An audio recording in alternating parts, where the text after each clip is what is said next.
it's Seraphina. Tonight I want to share a story about a friend of mine, someone who found the courage to live beyond the limits that others had set for them. Their journey was one of self-discovery, freedom, and the joy of realizing that life could be so much more than what they had been told.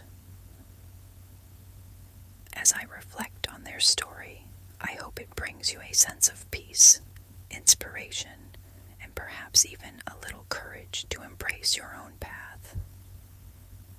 So let's get comfortable, take a deep breath, and let the story unfold.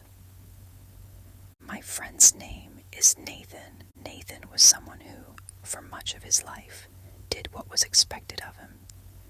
He followed the rules, stayed within the boundaries that others had laid out, and for a long time, he believed that was the only way to live. But deep down, there was always a part of him that wanted something more, something beyond the routine of daily life. I remember when Nathan first confided in me about how he felt. We were sitting on a hill overlooking the ocean, the wind gently blowing through the grass, and he turned to me with a distant look in his eyes. "Have you ever felt like there's something else out there?" he asked. "Like something bigger than this?" I nodded. I had felt that too, but Nathan's longing seemed deeper, more urgent. He wanted to break free from the life he had been living, to explore new heights, but he didn't quite know how to do it yet. It wasn't long after that conversation that Nathan took his first step toward change. He began spending his afternoons at the beach, watching the seagulls soar above the waves. They fascinated him, not just because they were graceful, but because of the way they seemed to defy the limitations of the world around them. They didn't stay close to the shore like most birds. They flew high, far beyond the horizon, where no one could see. Nathan told me later that watching those birds was like seeing a reflection of what he wanted for his own life. "They're not afraid to fly higher," he said. "Why should I be?" And so, with that simple realization, Nathan began to challenge the limits he had placed on himself. He stopped doing things just because others expected him to. He began asking himself what he truly wanted, and little by little, he started to break free from the patterns that had kept him grounded. One of the most significant moments for Nathan came when he decided to learn how to fly, literally. It wasn't something he had ever considered before, but one day, while watching a group of paragliders on the cliffs, he felt an overwhelming desire to try it for himself. He wanted to know what it felt like to soar above the world, to feel the wind in his face and the freedom of flight. At first, the idea seemed impossible. Nathan had never been one to take risks, and the thought of running off the edge of a cliff with nothing but a glider strapped to his back terrified him. But the more he thought about it, the more he realized that the fear wasn't really about flying. It was about leaving the safety of what he knew. "I think I've spent my whole life being afraid of falling," he told me once. "But now I'm starting to wonder what it would feel like to fly." The first time Nathan flew, he described it as a moment of pure joy. He said that as soon as his feet left the ground, all the fear melted away. The wind lifted him up, and for the first time, he felt truly free. There was no weight, no burden, just the feeling of soaring through the air, looking down at the world below. It was like nothing else mattered, Nathan said. Not the expectations, not the worries, just the freedom to be myself. After After that first flight, Nathan was hooked. He spent every weekend paragliding, pushing himself to fly higher, farther, and more confidently. And with each flight, he felt a deeper sense of connection to who he truly was. It wasn't about escaping the world. It was about discovering the joy of living fully, without fear, without limits. But Nathan's journey wasn't just about flying.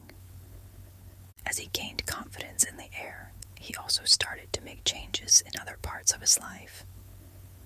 He began to question the paths he had been following, the choices he had made, because they seemed right by society's standards.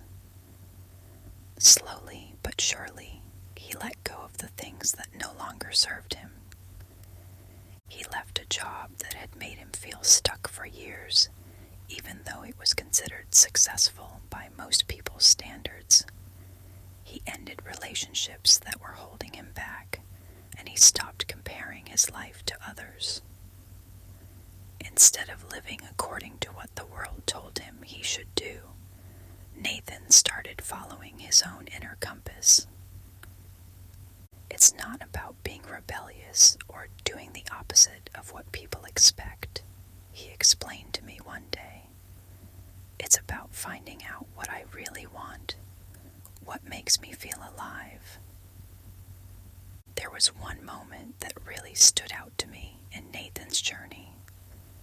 We were sitting on the beach again, just like we had done so many times before, watching the sun set over the water. Nathan had been quieter than usual, lost in thought. After a long silence, he finally spoke. "You know, I always thought that the hardest part of flying would be the fear of falling," he said. "But now I realize that the hardest part was letting go of the need to stay on the ground." He looked out at the horizon, the sky painted in shades of pink and orange, and smiled. Once you let go of that, everything else becomes possible. Nathan's story is a reminder that the real freedom we seek isn't just about breaking physical boundaries, it's about breaking the mental ones. For so long, Nathan had lived within the constraints of what others expected of him. He had followed the rules, played it safe, and stayed within the lines. But when he finally found the courage to break free from those invisible limits, he discovered a world of possibility that he had never imagined. It wasn't easy, and there were moments when he doubted himself, when he questioned whether he was making the right choices. But through it all, he never lost sight of the feeling he had when he was in the air, the feeling of freedom, of joy, of being truly alive. There's one last thing Nathan told me that I want to share with you. After years of flying, he had come to understand something important. It wasn't just about the thrill of the flight or the adrenaline rush. It was about the quiet moments of clarity that came when he was soaring above the world, when everything else faded away. "When I'm up there," he said, "it's like all the noise in my head disappears. I can see things clearly, not just the world below, but my own life. I understand what matters, what's important, and what I need to let go of." That clarity, that sense of perspective, is something Nathan carries with him even when he's on the ground. He's learned to live his life with the same openness and freedom that he feels when he's flying, to embrace the unknown, to trust in his own path, and to find joy in every moment, no matter where it takes him. Take a deep breath in and let it out. Thank you for spending this time with me tonight and for listening to Nathan's story. I hope it brought you a sense of peace, reflection, and maybe even a little inspiration to embrace your own journey. Remember, the freedom you seek isn't out of reach. It's already within you. You just have to find the courage to spread your wings and fly.